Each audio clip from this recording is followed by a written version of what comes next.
al 23 al 27, perdón. 8, 23 al 27. Dice la palabra del Señor. Y entrando él en la barca, sus discípulos le siguieron.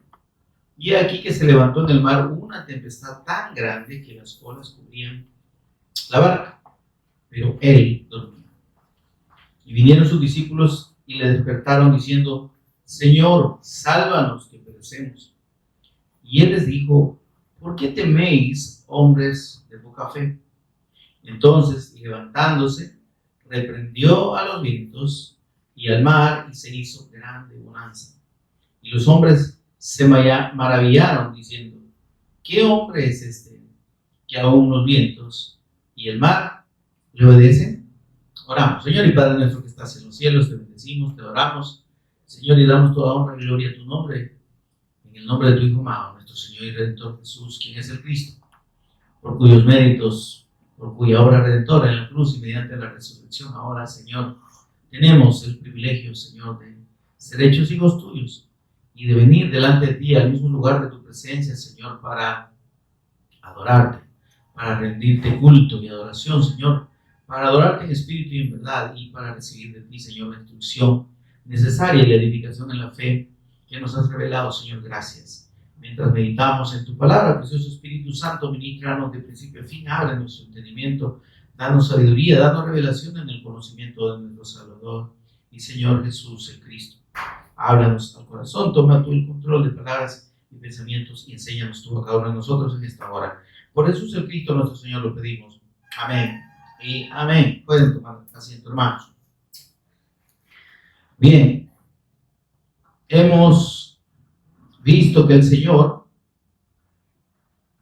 antes de atravesar al otro lado de este mar o el lago de Galilea, antes le ha aclarado, mis amados, a tres personas que querían seguirlo, les ha aclarado que precisamente seguirlo a él,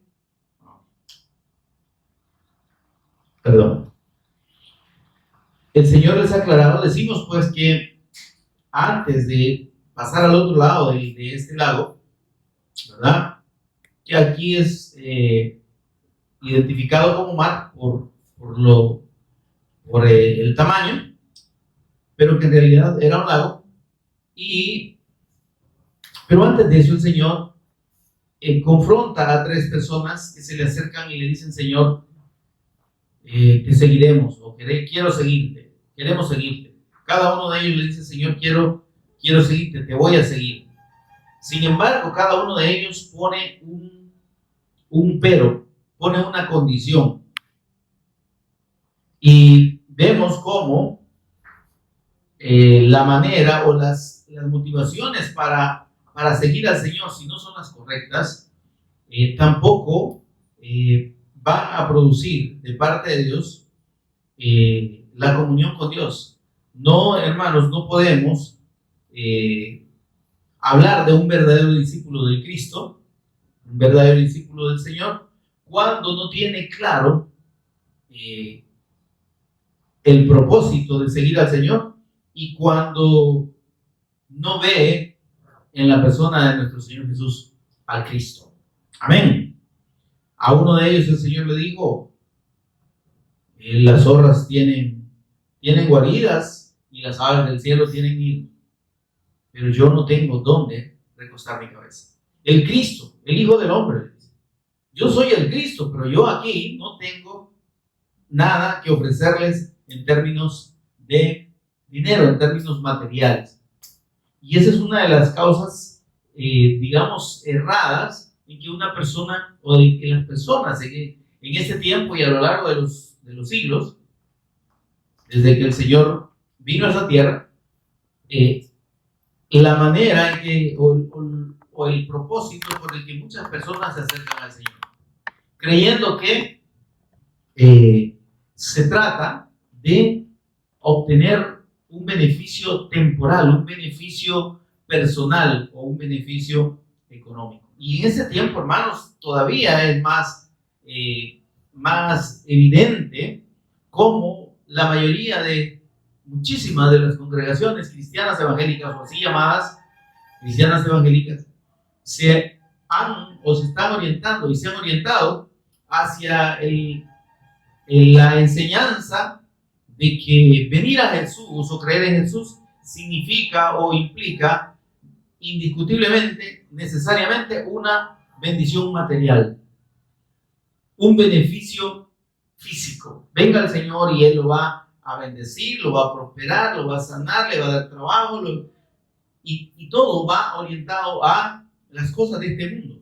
Y el Señor fue muy claro diciendo: mi reino no es de este mundo. Y yo, dice el Señor, he venido a buscar y a salvar lo que se había perdido. No he venido a hacer rico a nadie. Y por eso es que cuando alguien se le acerca y le dice, conociendo el Señor las intenciones de su corazón, Señor, le dice, te seguiré a donde vayas. Pero le dice el Señor, ¿por qué me quieres seguir? El propósito tuyo al seguirme no es porque quieras honrarme, no es porque creas que yo soy el Cristo. Es porque piensas obtener un beneficio económico, un beneficio material. Y el Señor le dice, no, yo no te estoy ofreciendo eso aquí, conmigo, siendo yo el Cristo, porque él dice, el Hijo del Hombre. ¿Ven? El Hijo del Hombre hacía referencia y confirmaba al hecho de que él era el Cristo. Y le dice, el Hijo del Hombre no tiene donde recostar su cabeza. Yo no tengo nada aquí que ofrecer. Ahora, vemos cómo estas enseñanzas entonces que se orientan hacia la bendición física, a la prosperidad, al bienestar del cuerpo, ¿verdad? A la sanidad, están apartadas totalmente del Evangelio. El Señor dijo, no, y es que yo no he venido para bendecir económicamente a nadie. Si me quieren seguir, me van a seguir porque yo doy vida eterna. No es una vida terrena, es vida eterna. Se parece la palabra, ¿verdad? Si le damos un poquito de vuelta ahí. Pero dice el Señor, yo no les ofrezco la bendición en esta vida. Mi reino no es de este mundo. Mi bendición es celestial, mi bendición es eterna, mi bendición es espiritual. Por tanto, dice el Señor, si me quieres seguir por ese motivo, estás equivocado. No vas a tener lo que querés. No estás creyendo en mí de la manera correcta. Amén. El otro le dice al Señor, yo te voy a seguir, yo quiero ser tu discípulo. Yo sé que tú eres el Cristo, pero voy a esperar que mi papá se muera para después venir y seguirte. Y le dice el Señor, no. Si tú crees que yo soy el Cristo, tienes que entender una cosa. Tu familia no entra en la ecuación. Tu familia no entra en el llamado. Tu familia no entra en la revelación. Amén. Tú has creído y te ha sido revelado que yo soy el Cristo. Ok, me querés seguir porque crees que soy el Cristo. Ok, pero no podés estarte amarrando a tus compromisos familiares. No podés estarte amarrando a tus vínculos personales. Y el Señor fue claro cuando más adelante dice, el que no dejare padre, madre, hijos, hermanos, bienes, por mi causa, no es digno de mí. No puede seguirme. No puede ser mi discípulo. Amén. Entonces, de igual manera el Señor le dice, bueno, si me vas a seguir, deja a tu papá. Porque tu papá no cree en mí. Tu papá está muerto. Entonces deja que los muertos entierren a sus muertos. Los que no creen en mí están muertos ya, espiritualmente hablando. Entonces esos muertos que entierren a los otros muertos, a los que de verdad se mueren, estando muertos ya espiritualmente. El otro le dice, Señor, voy a seguirte, pero permíteme que me vaya a despedir de mi familia. Es decir, voy a ir a pedir la aprobación de mi familia para esta decisión. Y le dice, no, hijo, ninguno que poniendo su mano en el arado voltea a ver hacia atrás, es digno de mí. No puede ser mi discípulo. Entonces vemos que el Señor deja claro que el verdadero discípulo cree en Él y está dispuesto, como el Señor dijo, a dar su vida por Él, a negarse a sí mismo, a llevar sobre su hombro el madero o la estaca de ejecución, a considerarse o a darse por muerto en esa condición, a no esperar menos que dar la vida por el Señor, sacrificarse a sí mismo, estar dispuesto a morir a sí mismo. Y entonces, aquí, en este momento en el que el Señor toma a esos discípulos que ya les seguían, los 12 apóstoles, ¿verdad? Los toma y les dice, vamos al otro lado. Y toman una barca para atravesar el lago.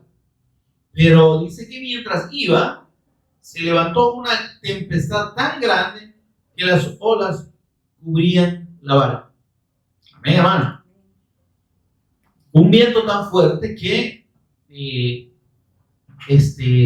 estaba amenazando con hundir la barquita donde iban. Pero dice, pero el Señor dormía. Amén, amados. Ahora, aquí el Señor nos muestra, hermanos, que el discípulo, el verdadero discípulo, tiene el concepto correcto acerca de nuestro Señor Jesús. El verdadero discípulo ve a Jesús como quien es, ve a Jesús como el Cristo. Y su convicción está firme en Él, su fe está firme en Él, de manera que independientemente de las situaciones que pueda enfrentar o que enfrente, tiene la certeza de que el Señor tiene el control de todo. Algo de lo que decía la alabanza que se cantaba hace un ratito. Entonces, pero aquí el Señor nos está enseñando que sus discípulos, a pesar de que le seguían, mis amados, a pesar de que ellos lo veían o estaban partiendo del hecho de que Él era el Cristo, sin embargo el concepto que tenían de Jesús no era el del Cristo eterno, sino el del Cristo religioso, el del Cristo humano, el del Cristo líder, el rey esperado por los israelitas. Eso era para ellos el Cristo. Amén. En ese momento en el que el Señor vino, Israel, el pueblo de Israel, estaba esperando que apareciera el Mesías. ¿Pero por qué lo esperaba? Primero se estaban dando las condiciones para que apareciera. Era el tiempo en que debía aparecer el Mesías. Sin embargo, ellos esperaban no al Cristo eterno, no al Hijo de Dios. Esperaban un profeta y esperaban un gobernante político. Esperaban un libertador político. Y los discípulos estaban precisamente en esa percepción del Cristo. Ellos estaban siguiendo a Jesús, pero ellos esperaban que de cualquier momento el Señor dijera, va aquí, nos vamos, ¿verdad? Nos levantamos en armas para quitarnos, para liberarnos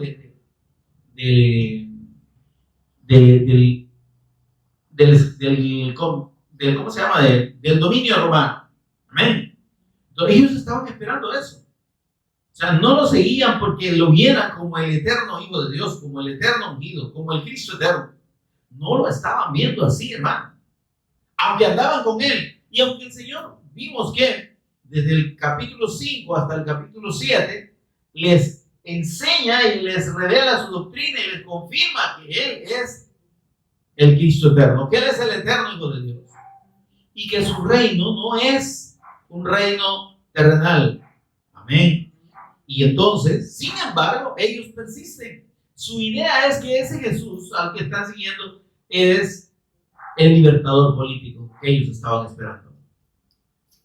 Entonces, aún después de pasar 3 años y medio, y que el Señor nos manda a predicar el Evangelio y a testificar que el Mesías estaba ahí en medio de ellos, porque ese es el mensaje del Evangelio que el Señor les mandó a predicar, les digo, el tiempo se ha cumplido y el reino de los cielos se ha acercado. El gobierno del Mesías está aquí. El Cristo está aquí. Ese es el anuncio del Evangelio. Ese sigue siendo el mismo anuncio de ahora. El Cristo, el Mesías, ya está aquí, ya vino. Y es nuestro Señor Jesús. Amén. Pero, eso sí, que la fe nuestra en el Hijo de Dios, en nuestro Señor Jesús, no es en un líder humano, no es en un libertador político, ni mucho menos. Todos los que han enarbolado la bandera de Jesús como libertador, de Jesús como revolucionario, hermano, están totalmente extraviados y realmente están haciendo una afrenta al Evangelio de Dios, ¿verdad? Estos religiosos que en su momento hablaban de la teología de la liberación, ¿verdad? Y que el propósito de la iglesia era promover de alguna manera la liberación política de las naciones. Y el Evangelio no tiene nada que ver con las cosas de este mundo. Por eso es que la diferenciación, por eso es que el Señor, cuando los discípulos decían, Señor, maestro, te seguiremos. ¿Por qué me querés seguir? Amén. Entonces, vemos pues de que en este punto el Señor, en esta situación que se da en lo que ellos atraviesan el mar de Galilea, el Señor la utiliza para enseñarnos a ustedes y a mí que es necesario, y enseñarle también a sus discípulos en ese momento, que es necesaria la fe correcta en Él. Que sin esa fe, hermanos, no hay forma de que podamos tener comunión con Dios. No hay forma de que trascendamos la vida humana, la vida física, que trascendamos a la eternidad con Dios. No hay forma. Porque en el proceso en el que el Señor anduvo con sus discípulos, ¿verdad? Él les enseñó, ellos vieron las maravillas que Él hacía, pero seguían sin verlo como el Cristo. Amén. Llegó un punto, y lo encontramos allá en Mateo 16, que el Señor les dice, les pregunta, ¿y quién dice la gente que soy yo? Y entonces le dicen lo que ellos habían percibido la gente, lo que la gente decía del Señor Jesús. Le dijeron, Señor, nos dicen que eres Elías, otros dicen que eres Jeremías, otros Juan el Bautista, o algún profeta, pero de que sos profeta para el pueblo, sos un profeta. Ahora, óyame, por eso decía, el concepto de Jesús, o el concepto de la persona de Jesús para el pueblo de Israel era el de un profeta. Y ese, óigame, mi amado, lamentablemente sigue siendo el concepto para millones de personas alrededor del mundo. Jesús es un profeta, fue un gran profeta. Pero hay otros profetas a la par de él, o más grandes que él. Imagínese usted. Qué triste y qué lamentable darse cuenta de que si la persona no ve a Jesús, no le es revelada la fe en Jesús como el Cristo, no va a dejar de verlo de la manera incorrecta. Va a verlo como un profeta, y entonces hasta ahí bajo ese concepto no le va a alcanzar para ser salvo. Todos los que creen que Jesús es un profeta, que lo es obviamente, pero no es un profeta, Él es el profeta eterno de Dios. Pero la condición de profeta de nuestro Señor Jesús es una de las 3 funciones como el Cristo eterno. Él, además de profeta eterno, es rey eterno y sacerdote eterno. Por tanto, es necesario creer que Jesús es el Cristo eterno. Él es el rey eterno, el sacerdote eterno y el profeta eterno de Dios. Creyendo solo que es el profeta, no se salva la gente. Ni aun sus discípulos tenían claridad en esto.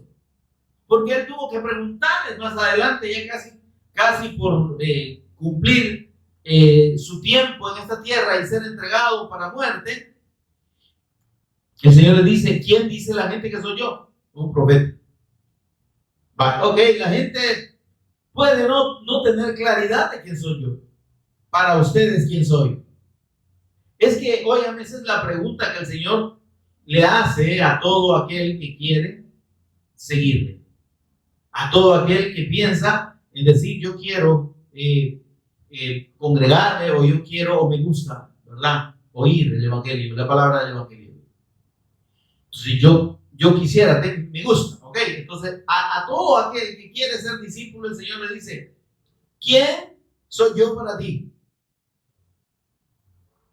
Y esa pregunta es fundamental, porque sin la respuesta correcta a esa pregunta, por mucho que las personas sigan a Jesús, por mucho que sean, que prediquen el Evangelio, por mucho que vean las maravillas de Dios, incluso que ministren milagros, incluso que echen fuera demonios, no tienen comunión con Dios, no son salvos, no son hijos de Dios, no llegan a ser hijos de Dios. Ahí tenemos un ejemplo muy importante en la persona de Judas. Judas fue un discípulo muy fiel. ¿Sí? Dice la Escritura que era el tesorero y metía la mano.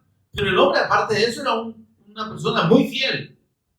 Porque anduvo los 3 años y medio siguiendo al Señor y haciendo la obra evangelizadora. También echando demonios. ¿Judas echó fuera demonios? Sí.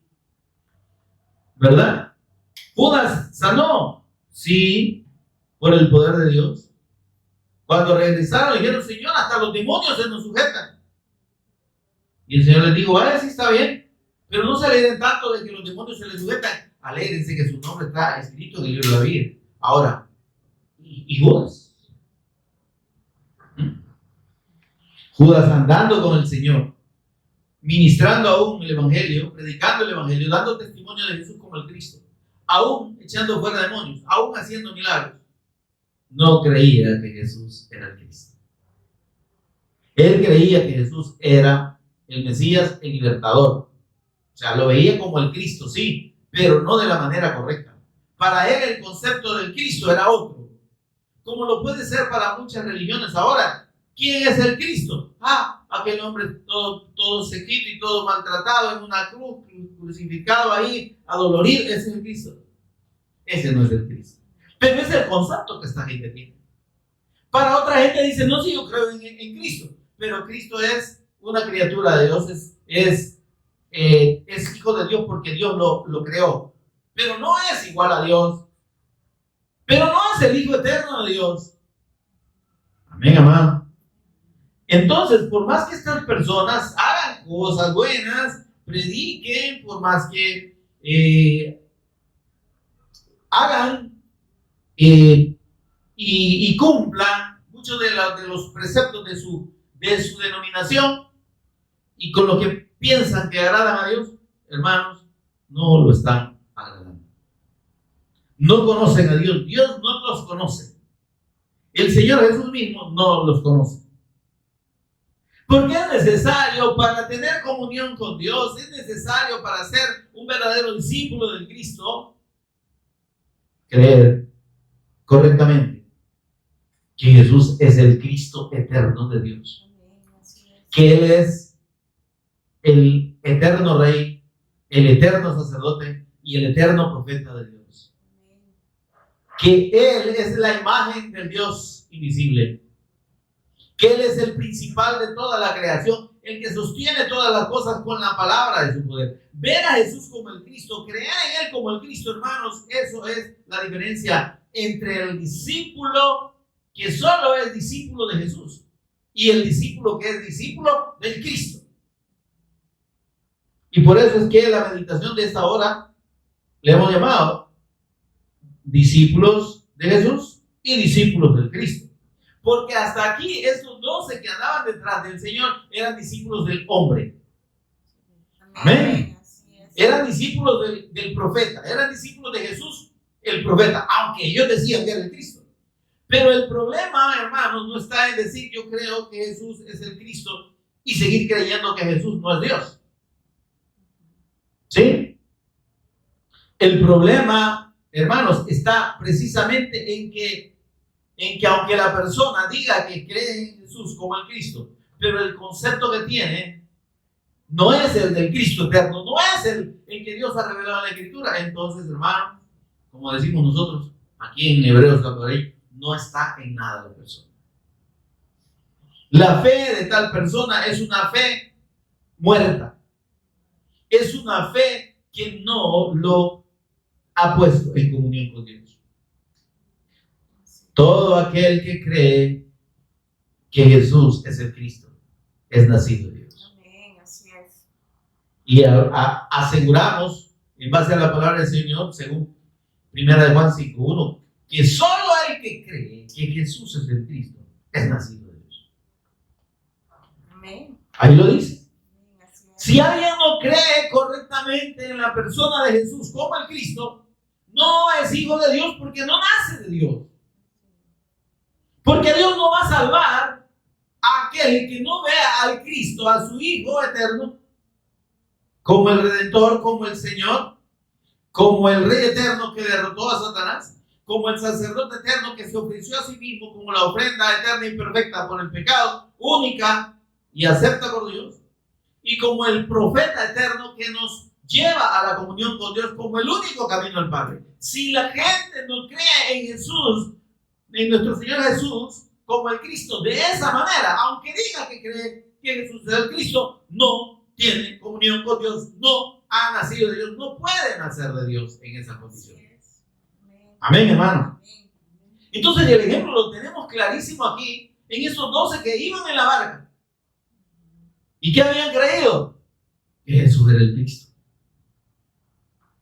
Estaban siguiendo a Jesús como el Cristo. El problema es que el concepto del Cristo de ellos no era el verdadero concepto del Cristo de Dios. Cada persona, cada religión, cada denominación hace su propio concepto del Cristo o de Jesús. Desde quienes lo ven como un gran maestro, un gran iluminado, ¿verdad? Y un hombre que tuvo una autorrealización, dicen ellos, imagínense los gnósticos, ¿verdad? Hasta otros que dicen que fue un gran profeta, el profeta más grande, y otros que aseguran que sí, que es el Hijo de Dios, pero que no es como Dios, sino que es un Dios en una escala menor. Pasando por los que creen que Jesús fue un gran hombre y un gran maestro, pero no más. Y entre todos esos conceptos, hermanos, ninguno de ellos salva al que lo cree. Creer que Jesús es un gran maestro no está mal, pero no salva. Creer que Jesús es solo un gran profeta está bien, pero no salva también. No produce salvación. La fe en Jesús de la manera incorrecta. O Jesús es el Cristo eterno de Dios, y creemos en Él como el Cristo eterno de Dios, revelado en toda la Escritura, Rey eterno, sacerdote eterno y profeta eterno de Dios. O no podemos tener comunión con Dios. O no podemos nacer de Dios. O no podemos nacer de nuevo. Nicodemo, que era un maestro de la ley, un conocedor profundo de la Escritura, llega y le dice: maestro, sabemos que has venido de Dios, porque nadie puede hacer las cosas que tú haces si Dios no está con él. Y el Señor le dice: Nicodemo, necesitas nacer de nuevo. ¿Cómo así? Si yo ya estoy viejo, no puedo volver a nacer. Tienes que nacer del agua y del Espíritu. Y lo deja todavía más aturdido de lo que entró. Pero lo dejó meditando en esa palabra. Porque Nicodemo después creyó en Jesús como el Cristo. Él entendió que lo que el Señor le dijo es: mira, Nicodemo, tú conoces la ley, tú conoces la Escritura, pero no has creído lo que la Escritura testifica de mí. Cuando creas lo que la ley y los profetas dicen de mí y anuncian de mí, cuando creas en ese testimonio vas a creer en mí correctamente. No me vas a ver solo como un maestro, me vas a ver como el Cristo eterno. Cuando creas que yo soy el Cristo eterno de Dios, entonces vas a nacer de nuevo. Entonces Dios, en la promesa de Ezequiel 36, 25 al 27, pondrá su espíritu dentro de ti y te va a cambiar el alma y el espíritu. Te dará un nuevo corazón, un nuevo espíritu, y entonces vas a poder creer en mí, vas a nacer de nuevo. Ese es el nuevo nacimiento. Entonces vas a nacer del Espíritu también, que es la obra regeneradora del Espíritu Santo en ti. Pero el primer nacimiento es el nacimiento del agua, de la palabra. Tienes que creer a la palabra. Hay personas que piensan que el nacimiento del agua, hay algunos que erradamente enseñan que el nacimiento del agua es el bautismo. Nada que ver, hermano. Nadie nace de nuevo por bautizarse. Si no, ahí tienen un montón de niños bautizados y de adultos también bautizados que no, que están igual que antes que los bautizaron. Amén. Porque nacer del agua no significa ser bautizado. Nacer del agua significa creer a la palabra. El Señor Jesús lo dijo en Juan 5:24: el quien oye mi palabra y cree tiene vida eterna. Porque lo que da vida no es bautizarse, lo que da vida es creer en el testimonio de Dios, el que da toda la escritura acerca de su Hijo, y creyendo esa palabra recibimos la vida de Dios y nacemos de Dios por la fe en Jesús como el Cristo, no por la fe solo en el Jesús histórico, en el Jesús profeta o en el Jesús maestro. Esos discípulos no habían todavía, no les habían sido abiertos sus ojos para creer en Jesús correctamente. Y por eso es que el Señor permitió que en esa travesía del lago viniera esta gran tempestad y casi los hundiera. No los iba a hundir, pero el Señor quiso probarles que no estaban creyendo en Él como el Cristo. Porque fíjense que lo que registra el libro de Lucas, vaya conmigo por favor, vayamos a Lucas, Mateo, Marcos, Lucas, capítulo 8.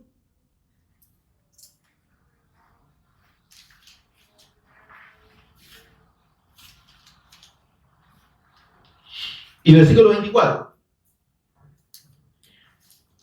Aquí en Mateo dice que le dijeron: Señor, sálvanos que perecemos. Pero fíjense que según el escrito de Lucas, lo que le dijeron fue maestro. Miren, y no le dijeron una vez, sino que 2 veces. Dice, y vinieron, veamos el versículo 23, pero mientras navegaba, él se durmió y se desencadenó una tempestad de viento en el lago y se anegaban y peligraban. Ya les dije que es un lago que se conoce como el Mar de Galilea, pero es el lago de Galilea. Amén. Porque es muy grande.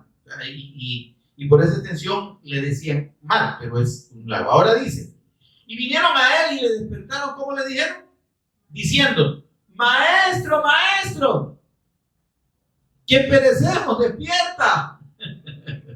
Amén. ¿Por qué estaban temerosos? ¿Por qué pensaban que iban a morir? Porque no estaban viendo a Jesús como el Cristo. No estaban viendo a Jesús como Señor, lo estaban viendo como un maestro, nada más. Amén.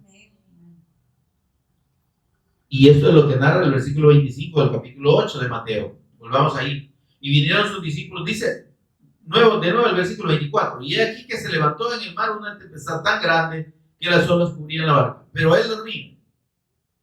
Amén. Y vinieron sus discípulos y le despertaron diciendo: Señor, sálvanos que perecemos. Amén. Ahora encontramos que realmente lo que le dijeron fue: maestro, maestro, sálvanos, ¿verdad? Y entonces, aquí hay una pregunta, hermanos, que nos tiene que enseñar a usted y a mí, y a todo el que no ha creído en la persona de Jesús como el Cristo, lo que significa la fe de Dios. Esta enseñanza, este pasaje de la Escritura y esta palabra de nuestro Señor Jesús, registrada aquí, es interpretada como que ellos tenían falta de fe. No creían no creían en los milagros, dicen ellos, ¿verdad? Dicen que habían visto todos los milagros que había hecho el Señor, pero no tenían fe. No, es que la fe no se ejerce en los milagros, hermano. La fe tiene que estar puesta en el Señor de los milagros. Pero la fe puesta en el Señor de los milagros no es para recibir milagros, sino es para creer correctamente en Él como el Cristo. Y eso es lo que los discípulos no estaban haciendo. Le dijeron: maestro, maestro, que perecemos, sálvanos.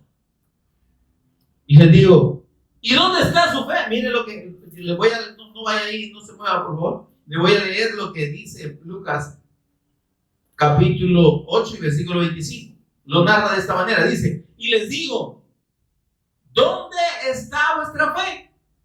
Miren, a mí me gusta más esta expresión, porque lo que les está diciendo: ¿y en quién han creído ustedes, pues?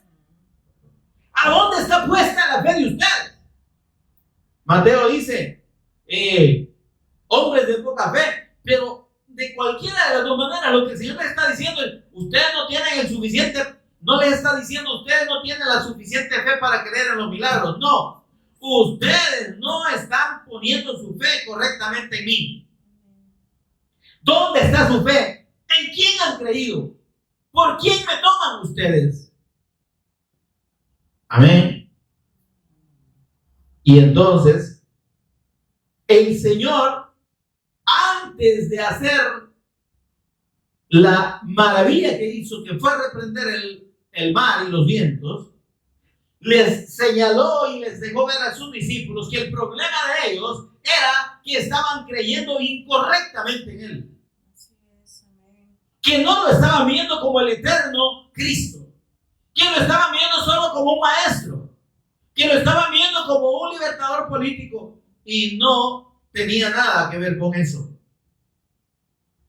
Sí, el Señor les dice: ¿y dónde está su fe? ¿En quién han creído y cómo están creyendo en mí? Entonces, ellos, volviendo al concepto de la meditación, yo lo he identificado como discípulos de Jesús. Eran discípulos de Jesús, pero no eran discípulos del Cristo. Porque el discípulo del Cristo cree que Jesús es el Cristo y no tiene temor a las circunstancias, no tiene temor al caos, porque sabe que Dios tiene el control de todo. Este milagro portentoso que hizo el Señor, porque con la palabra cayó al mar, reprendió al mar y cayó a los vientos. Y eso, hermano, significaba un poder sobrenatural que solo viene de Dios, porque el mar, el significado del mar para los judíos es de caos y de inseguridad total. Por eso es que ellos temieron por sus vidas. Y claro, es normal, ¿no? Pero cuando hablamos de que ese mar que no tiene control, sobre el que saben que solo Dios tiene control, fue sujetado y fue calmado por el que puede, el único que podía hacerlo, era por Dios mismo en la persona de su Hijo. Amén. Por eso es que ellos se sorprendieron tanto. Pero si esto solo Dios lo puede hacer, sí, porque Jesús, el Cristo, es Dios. Bendito por los siglos. Porque Él es el eterno ungido de Dios, el eterno Hijo de Dios. Porque Él es la palabra. Porque ante su voz se sujeta todo en el universo. Amén. Por eso dice la Escritura en Filipenses 2, versículos del 5 al 11, y en el versículo 11 dice: y le dio un nombre que es sobre todo nombre. El nombre de nuestro Señor Jesús, el Cristo, está por sobre todo nombre. Amén. Por ser quien es, para que en el nombre de Jesús, quien es el Cristo, se doble toda rodilla de los que están en los cielos, en la tierra y debajo de la tierra, y toda lengua confiesen que Jesús, el Cristo, es Señor, es Dios, para gloria de Dios Padre. Amén. Entonces, ellos aquí no tenían revelado que Jesús era el Cristo y veían a Jesús como un profeta. Por eso es que cuando el Señor le dice al mar, estate quieto, y a los vientos le dice, ustedes cállense y cálmense, le obedecieron. Y dice la Escritura que se hizo gran bonanza, una calma única. Aquella estabilidad y aquel orden que el Señor puso en ese caos, que para los judíos era imposible de controlar. Las fuerzas del mar para ellos representan las fuerzas del mal. Amén. Así lo ven. Esa es la interpretación que ellos hacen de las aguas del mar. Y luego dice, versículo 27. ¿Qué dice? Y los hombres. ¿Cuáles hombres? Pues? Los discípulos, los que iban ahí. ¿Verdad que es bien curiosa la expresión, ¿verdad? Y los hombres dicen, es que no eran discípulos del Cristo todavía. No contaban como discípulos del Cristo. Eran seguidores de Jesús, que para ellos era un libertador político. No era el Cristo eterno, no era el Hijo eterno de Dios.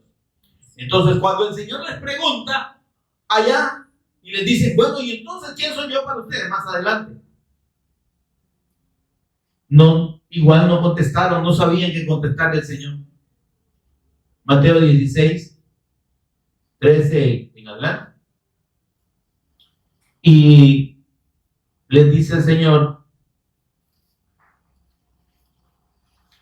bueno, es que si ustedes no saben y no creen que yo soy el Cristo, están en la misma condición que la gente, que el pueblo, que debiendo verme y creer en mí ya como el Cristo, me están viendo solo como un profeta, como un profeta más. Y por eso es que tuvo que venir de parte de Dios, del Espíritu Santo, en la persona de Pedro, del apóstol Pedro, abriéndole el entendimiento y revelándole el fundamento del Evangelio en ese capítulo 16 de Mateo. Porque Pedro se levanta sin saber, sin meditar y sin saber por qué estaba diciendo lo que dijo, y le dice al Señor, tú eres el Cristo, el Hijo del Dios viviente. Pero óigame, Pedro todavía no lo digería también. Sin embargo, el Señor se lo reveló y le dijo el Señor Jesús, Pedro, eres bienaventurado porque esto te lo reveló directamente mi Padre, no te lo dijo hombre alguno. Esta revelación de que yo soy el Cristo es la roca, la petra sobre la cual estará fundamentada mi iglesia, mi eclesía, mi congregación de redimidos. Eso es la iglesia. La iglesia no es una institución, no es un nombre religioso, no es una estructura administrativa. La iglesia es un cuerpo espiritual formada por todos aquellos a quienes les ha sido revelado por Dios que Jesús es el Cristo eterno. Porque en esa fe, y solo en esa fe, está el fundamento de la salvación. Y todo aquel que cree que Jesús es el Cristo es nacido de Dios. El que no cree que Jesús es el Cristo no ha nacido de Dios, no tiene que ver con Dios y no puede ser salvo. Entonces, cuando Pedro declara esto, aún ahí, los discípulos todavía no tenían claridad. Y tuvo que ser hasta que el Señor resucitó. Sí, tuvo que morir, y hasta que Él resucitó, se les apareció y les dijo, paz a vosotros, allá en el capítulo 24 de Lucas. Esto fue lo que os dije, dice, cuando estaba aún con vosotros, que era necesario que el Cristo padeciera estas cosas y que entrara en su gloria. Y comenzando desde Moisés y siguiendo por todos los profetas, les declaraba en todas las escrituras lo que de él decían. Entonces dice, les fueron abiertos los ojos, les abrió los ojos para que entendiesen las escrituras. Hasta que Dios abre el entendimiento del hombre, puede ver a Jesús y creer en él correctamente como el Cristo para ser salvo. Antes no. Y ese testimonio, esa fe revelada, es de la que hay que dar testimonio. Ese es el verdadero testimonio del Evangelio. Ningún otro mensaje que no tenga como propósito revelar y testificar de la fe en Jesús como el Cristo puede llamarse Evangelio. No es Evangelio. El Evangelio de Dios es el testimonio que Dios da en toda la Escritura, desde Génesis hasta Apocalipsis, acerca de su Hijo y acerca de la persona de su Hijo como el Cristo eterno, y la fe en Él y en su obra redentora para perdón de pecados y para redención eterna. Ese es todo el propósito de la Escritura. Por eso es que el Evangelio, dice la Escritura, no es comida ni bebida, sino que es gozo y paz en el Espíritu Santo. Porque todo aquel que cree que Jesús es el Cristo recibe la bendición de Dios, recibe el perdón de sus pecados, recibe la reconciliación con Dios, recibe la paz de Dios y vive una vida plena en el Espíritu. Hay un gozo y una paz que solo la presencia del Espíritu de Dios en el hombre puede traer.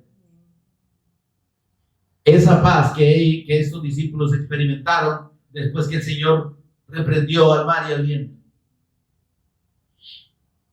Y ahí expresaron ellos, en el versículo 27, la razón por la que en realidad ellos todavía no eran discípulos del Cristo, solo eran discípulos de Jesús. Mire lo que dijeron. ¿Qué hombre? Mire. ¿Verdad que no estaban viendo a Jesús como el Cristo? ¿Qué hombre es este que aún el mar y los vientos, o los vientos y el mar le obedecen? ¿Quién es? Es que para nosotros este es un hombre. ¿Y cómo es que este hombre? Sí, pero es el Cristo eterno. Es el verbo de Dios. Es Dios en forma de hombre. Y por eso es que podía sujetar al mar y al viento. Y por eso es que puede producir paz en todo aquel que cree en Él. Por eso es que puede traer orden a su vida. Por eso es que puede cambiar el caos de cualquiera en su interior y traer la paz por medio de la fe correcta en Él. ¿Dónde está su fe? ¿Por qué tienen temor? Dice el Señor, hombres incrédulos. Óigame, la falta de fe en la persona de Jesús como el Cristo es la que produce el temor en las personas. Es la que produce la zozobra, el no tener la seguridad de nada en esta vida. ¿Y qué va a pasar? ¿Y si estalla una bomba nuclear? ¿Y si estalla la tercera guerra, como dicen, verdad? ¿Y si se viene otra pandemia? ¿Y si hay unos grandes terremotos? ¿Y qué va? Hay una zozobra, una incertidumbre en las personas, pero esa incertidumbre, óigame, tiene su origen en la falta de fe en el Evangelio de Dios. ¿Dónde está vuestra fe? ¿Por qué tenéis miedo? Porque sois hombres de poca fe, porque no estáis creyendo en mí como el Cristo. Amén, amados. Por eso es que el Señor nos está aclarando aquí de que necesitamos, tanto como esos discípulos en ese momento, todos los que hemos oído, los que han oído acerca del Evangelio, de la palabra de Dios, y no han puesto su fe en la persona de nuestro Señor Jesús como el Cristo, es necesario que entiendan que Jesús es el Cristo eterno. Que Él es Dios, que Él es el profeta eterno de Dios, que Él es la palabra, que Él es el sacerdote eterno de Dios y el único que nos puede reconciliar con el Padre, puede perdonar nuestros pecados, que Él es el Rey eterno, el único que derrotó a Satanás y que nos da la victoria sobre el mal y sobre el pecado.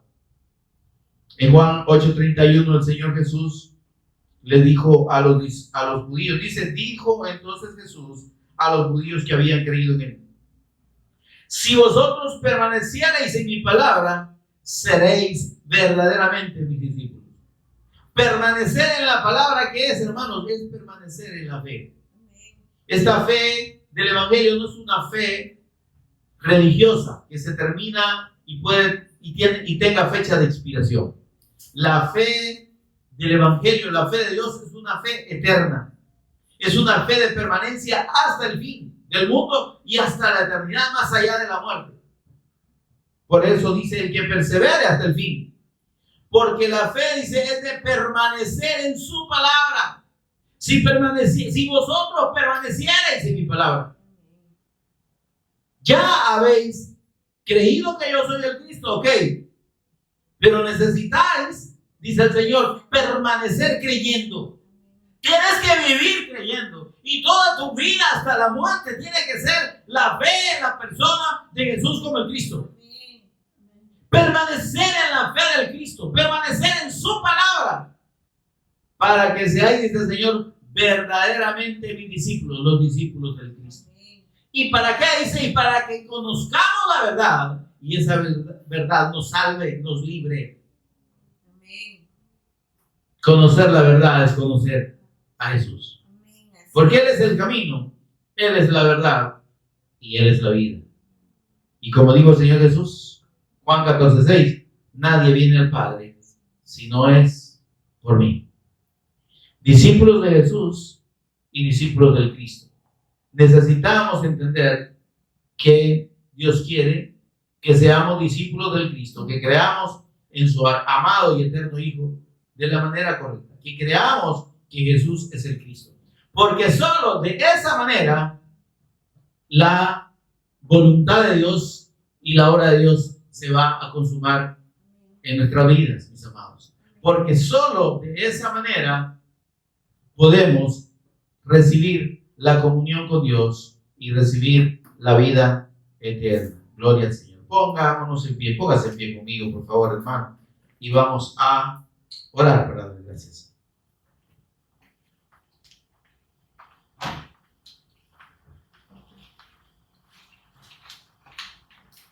Con el rostro inclinado oramos. Señor y Padre nuestro que estás en los cielos, bendito tu nombre. Te adoramos, te bendecimos, te exaltamos, Señor. La honra y la gloria te pertenecen. Tú eres Dios, bendito por los siglos. Señor, gracias. Espíritu Santo, gracias por ministrarnos tu evangelio, tu palabra, y por ministrarnos la fe en Jesús como el Cristo, por revelarnos a Jesús como el Cristo en esta escritura. Señor, que podamos permanecer en esta fe hasta el fin. Señor, que la vida de Dios que nos has dado por la fe en tu amado Hijo, nuestro Señor Jesús el Cristo, permanezca en nosotros, Señor, como tú lo has declarado, Señor. Si oyes mi palabra y crees, tienes vida eterna. Y no vendrás a condenación, dice el Señor, mas has pasado de muerte a vida. Señor, gracias por esa bendición. Gracias por amonestarnos y por exhortarnos en esta hora a la verdadera fe en tu nombre, para tener la certeza de que somos discípulos del Cristo, discípulos tuyos, mi Señor. Por Jesús el Cristo, nuestro Señor y Redentor, lo agradecemos. Amén y amén. Gloria a Dios, amados. Demos un aplauso al Señor. Gloria a Dios, gloria al Señor. La gloria es para el Señor.